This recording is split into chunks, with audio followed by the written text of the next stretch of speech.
Well, hello, Power Partners, and welcome to our informational playground, StarStyle, Be the Star You Are. We're brought to the airwaves under the auspices of Be the Star You Are charity. I'm your host, Cynthia Brian, and we are coming to you on the Voice America Empowerment Channel.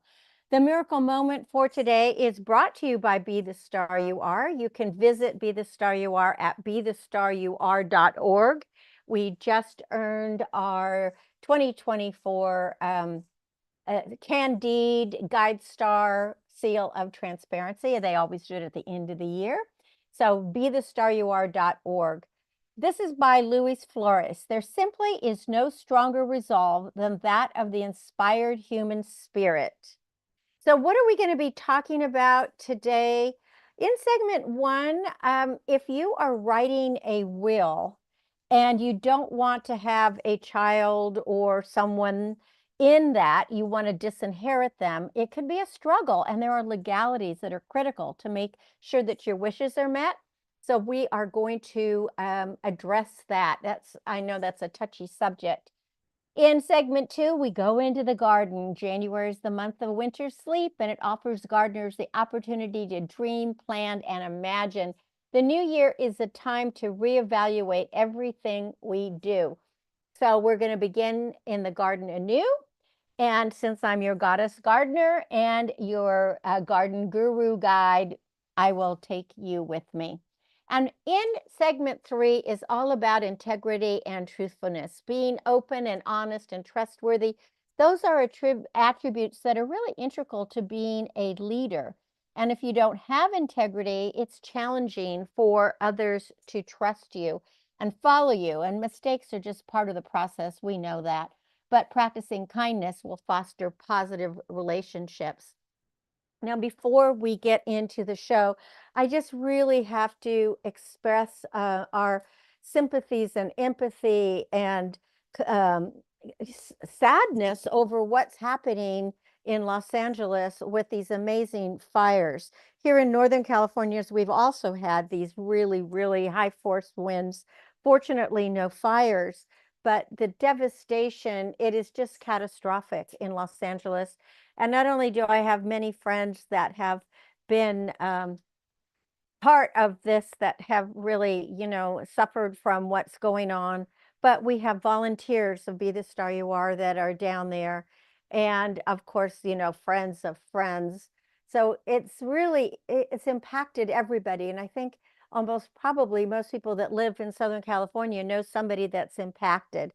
Now, Be the Star You Are is sending books and resources. And if you are an organization or shelter that wants to distribute them in the LA area, you can contact us, info@bethestarur.org, or go to the website, or if you'd like to make a donation to help, go to the charity that you know that is working on it, or you can also go to Be the Star You Are. So we don't have food and houses to give people, but we have resources that can help them just have maybe a better day, because we do have a lot of positive books and games and things like that. So bethestarur.org, or whatever charity or church or whoever you know that you feel confident in, that's the place to go. Now, it's also the beginning of the year, and people have really been making resolutions. I used to make resolutions and, set my goals, but now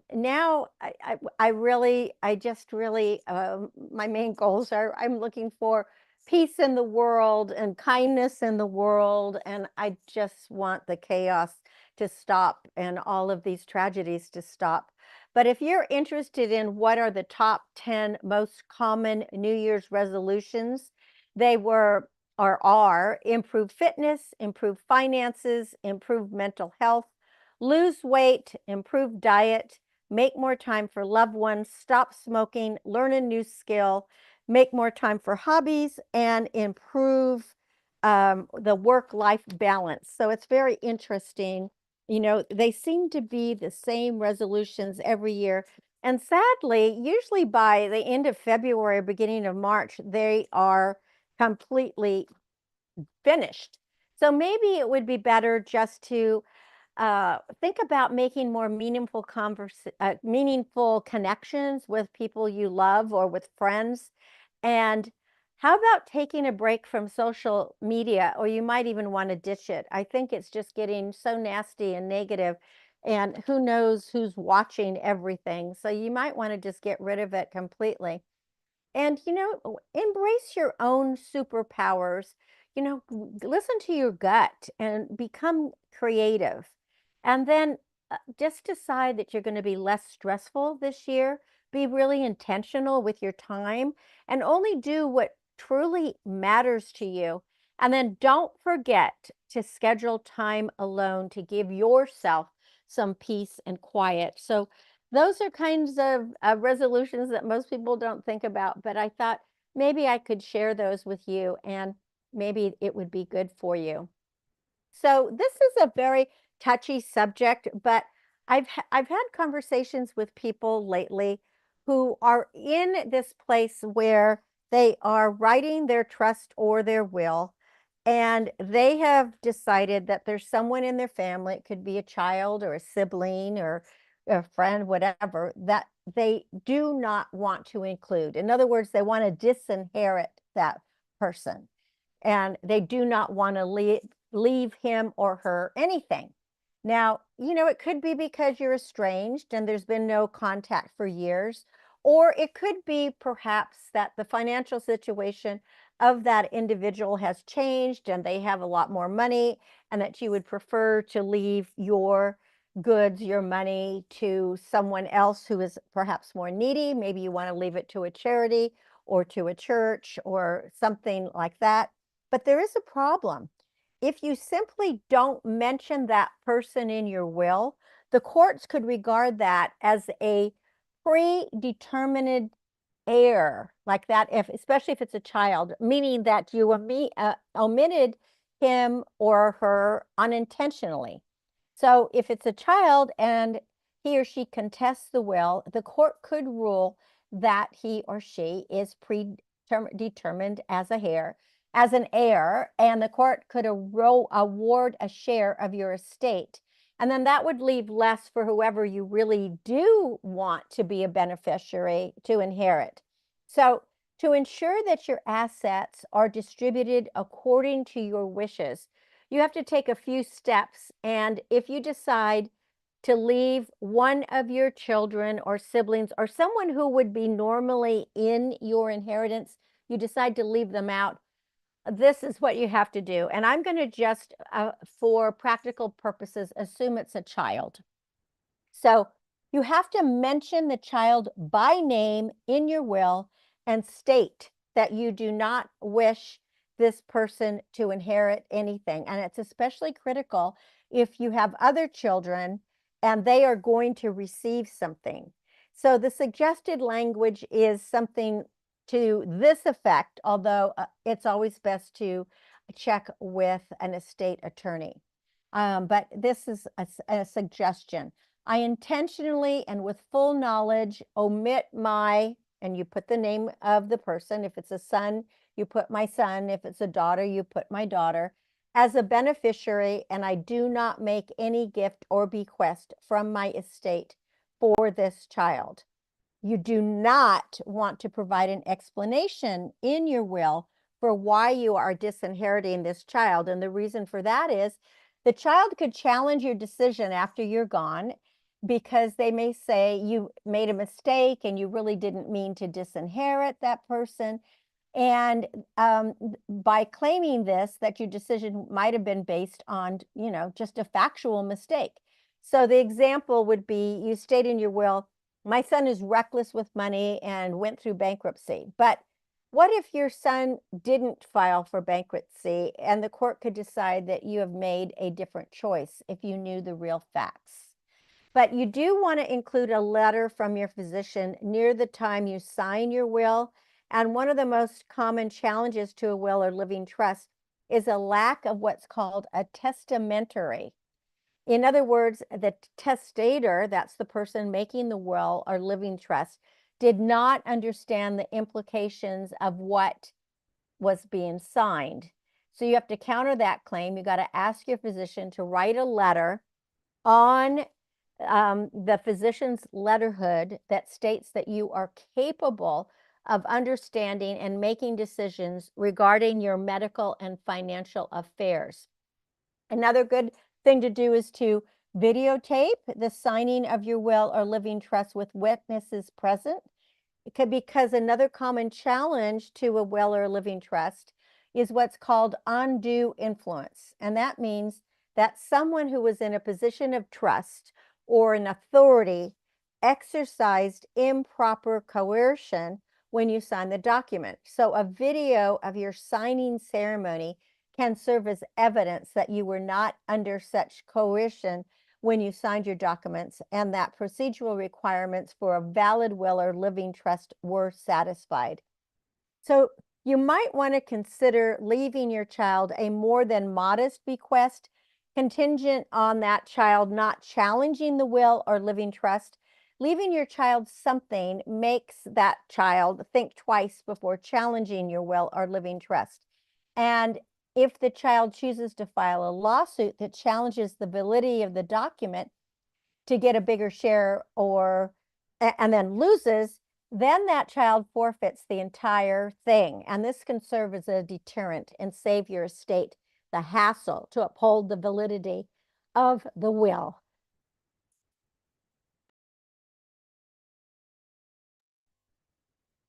Then you can add a note. I have to stop for a second. I'm choking. Can you stop it? I'm sorry. I have just one more paragraph.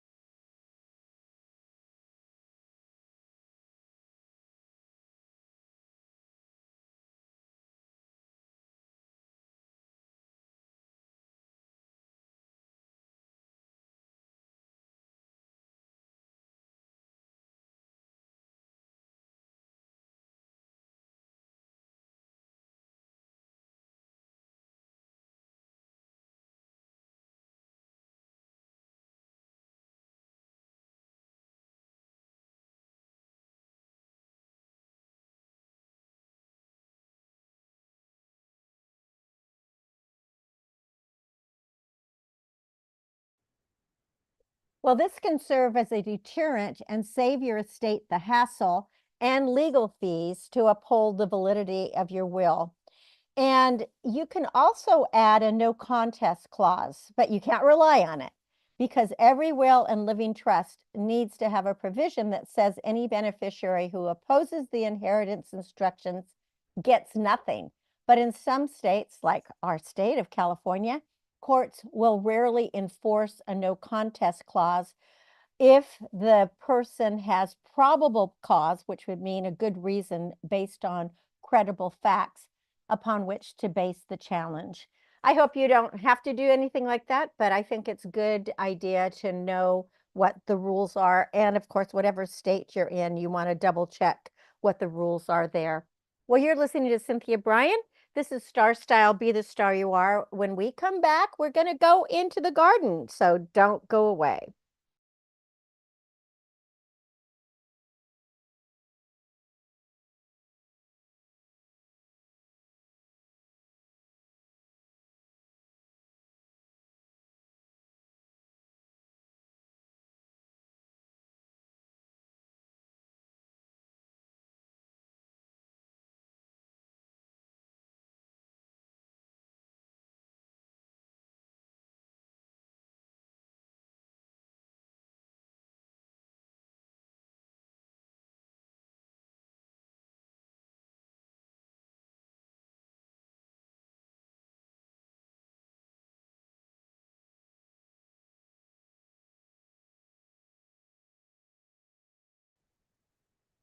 Well, you're listening to Cynthia Brian. This is StarStyle, Be the Star You Are. Thanks for staying with us as we march into the garden.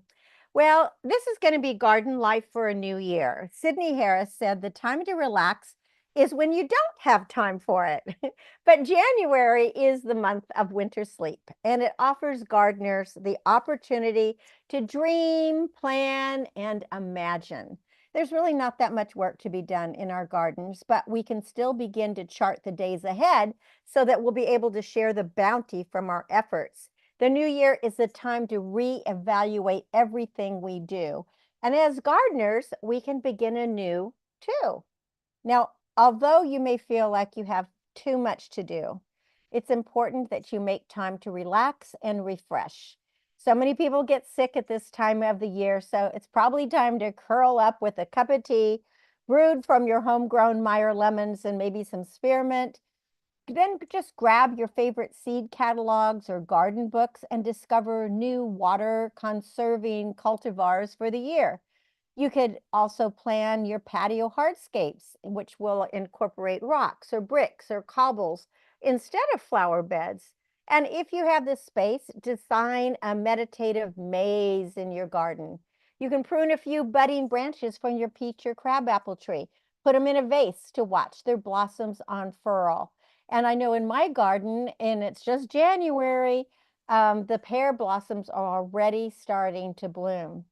If you want a scent-filled room of sweetness, cut a bouquet of narcissus to place by your bedside for the deepest tranquil rest. And for kindness to our fine-feathered friends, design a bird branch on a deciduous tree or an old stump. Hang some feeders and nests for those cold winter nights. And it is getting cold. We were just at 28 degrees this last night, and it's going to be the same, I think, tonight. And we're not in Lake Tahoe.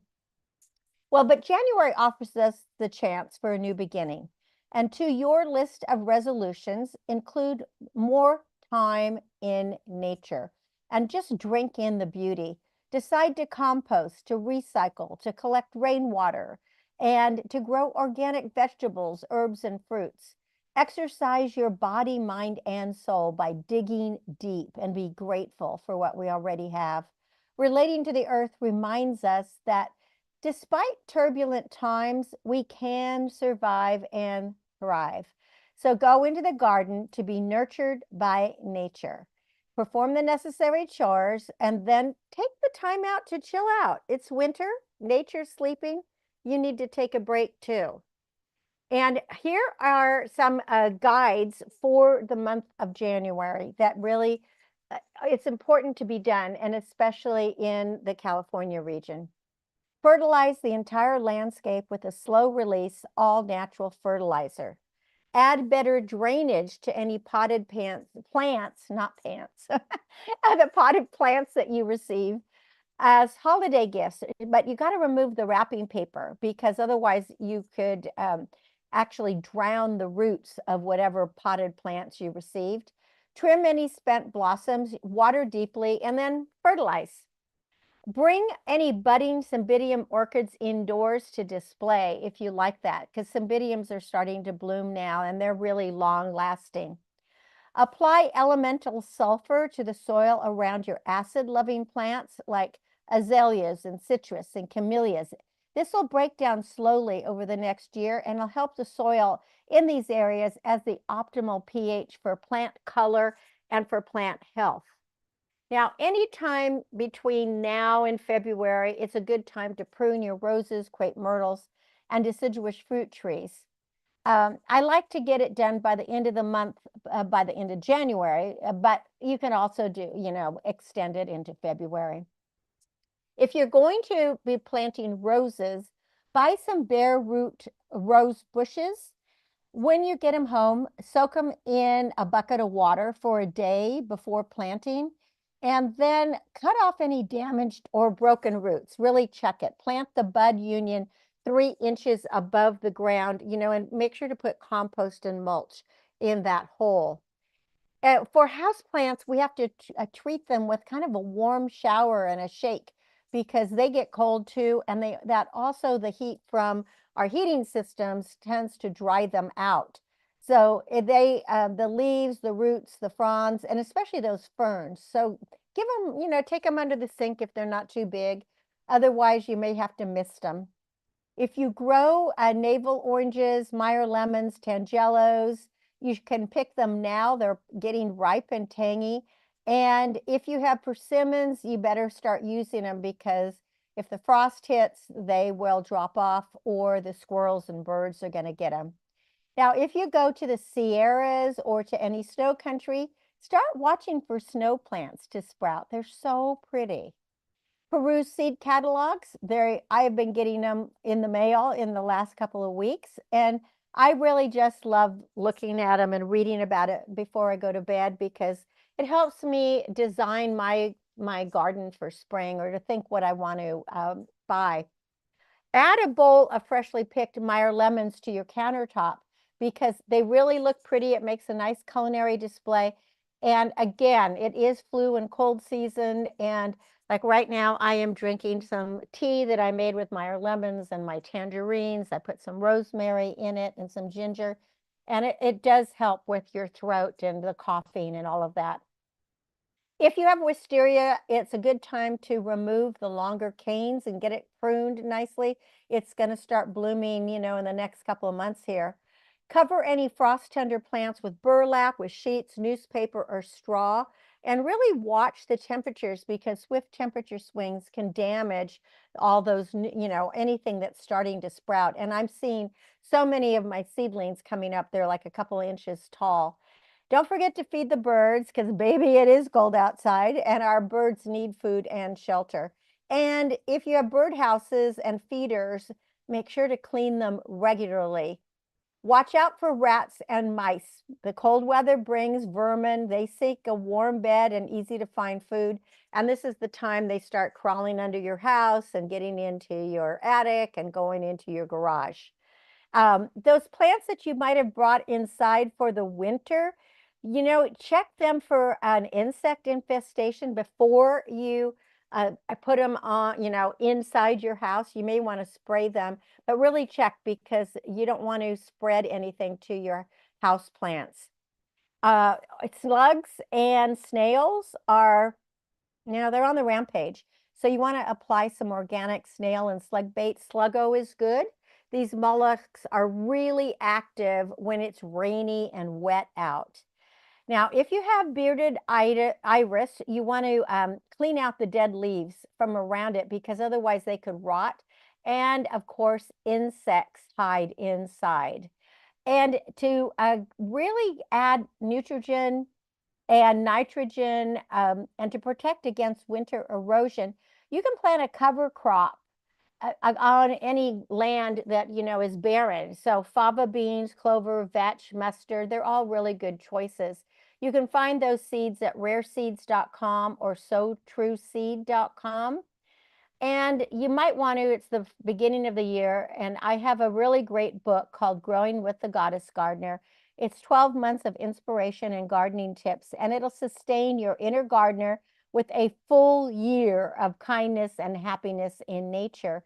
You can get it directly from cynthiabrian.com and just click on the store, the online store, and the proceeds do benefit the charity. And when you buy it directly, you do get extra things with it. But feel free to buy it at Amazon or wherever you buy your books. So happy gardening, happy growing, happy New Year. And I hope that you, especially, rain or shine, I still go out in the garden. But like today, it is sunny, it's cold, but it was a great day for getting all my birds organized and pulling a few weeds. So go out and get some fresh air. Don't forget, you need at least 15 minutes of being outside, getting a little of that vitamin D every day. You're listening to StarStyle, Be the Star You Are. I'll be right back with a business bite.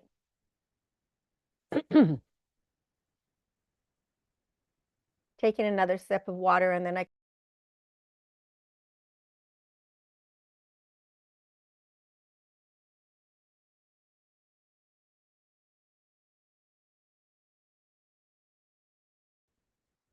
Is it time for a marketing makeover? Many companies have created detailed marketing plans, but perhaps it's just time to do a whole makeover for your marketing. The most important factor in marketing your service or product is to choose a set of marketing activities and do them consistently. Project a consistent company image in all your promotional materials. Respond to voicemail, email, text. If you still have fax, do it as quickly as possible as well, and follow through on promises. You might want to join a local service organization and become an active participant. Don't leave the office or home without your business cards or your books or something that you can hand to someone and has a list of your services or at least your email or website on it. You can be prepared with that 30-second elevator speech. It's like a commercial about yourself and your company that will entice others that want to know more.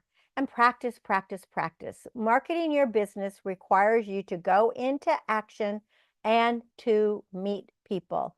Remember, you are the star of your own performance. Turn your passions into profits. I'm Cynthia Brian with another business bite from StarStyle. For more information, visit CynthiaBrian.com. That's Cynthia Brian, Brian with an I.com.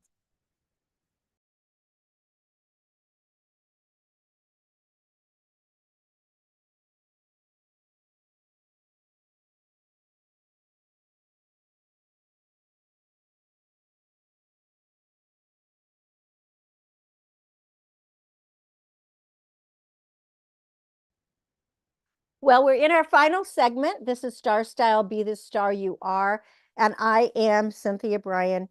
And thank you, as always, for staying with me. So, are you a trustworthy person? Are you a person of integrity? The importance of being a trustworthy team member and leader are absolutely essential.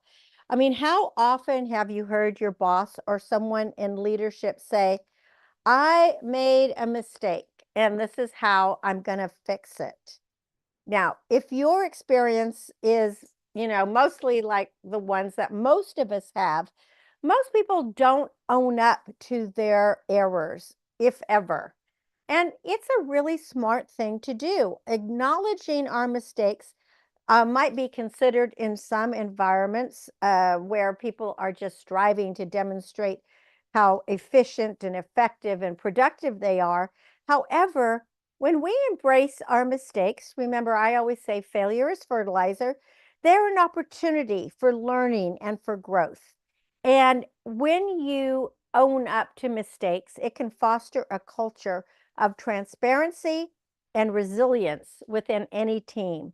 So here are a few tips that if you make a mistake and you feel that, trust is being eroded, this is how you could build it back up, because these are qualities that foster trust. And if you want to be seen as an open and honest person, you really do need to own up. Nobody, we're all fallible. Nobody is infallible. Okay, although they say that the Pope is, but I don't think any human, we are all humans in training. So the importance of trust is showing others and yourself that you make mistakes and that you're going to be honest about it. So how do you do it?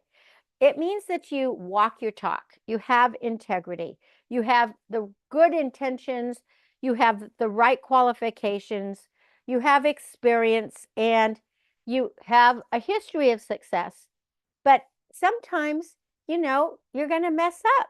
We all have bad days. So if you want to have others trust you more, you need to work on any and all of these qualities. Take the time to invest in your personal and professional development. And even if nobody can see how you're progressing, your confidence is going to grow because you're going to feel better about it. You're going to learn and you're going to change. It's exciting right now. I just have to say, Screen Actors Guild is now we're judging for the Screen Actors Guild Awards that are going to happen at the end of February, and they're going to air on Netflix. So today was the opening of judging. So we have to watch all these different movies and television shows and then give our honest opinion. And I'm really excited about that because in so doing, I'm also watching interviews of backstories of different actors and how they got the parts and how they prepared for the parts. And it's so interesting because this is just a regular actor's thing, is that when we're asked if we can do something, whether we can or not, we almost always say, oh, yes. It's like, can you jump over the 7-story? Absolutely. But the key to the ones that really are successful is when they say yes, even if they don't know the skills, they go out and get the skills.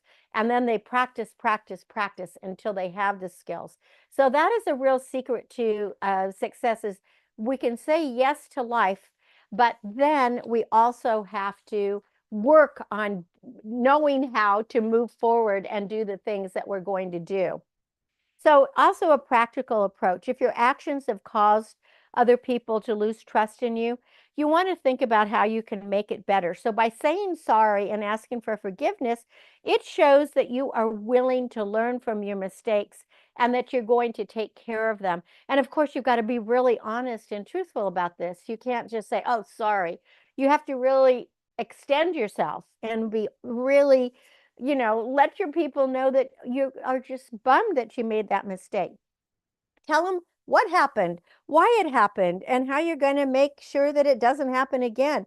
You don't want to leave people guessing. And you can improve when you're very clear and you know what you want to do and why. And when you encounter some tough situations, just let people see that, hey, you don't have all the answers. All of us have weaknesses, all of us have limitations, but we can be open about our vulnerabilities and let other people know that, hey, I'm okay with it. I hope you're okay with it and that you're willing to admit your mistakes. And then, of course, be good to yourself. Practice self-compassion because that is a key to rebuilding trust with yourself and with others. And when you're kind to yourself, it helps you to stay strong and you will resist those negative character traits that erode trust. You don't want to be defensive. You don't want to be critical. You don't want to be angry.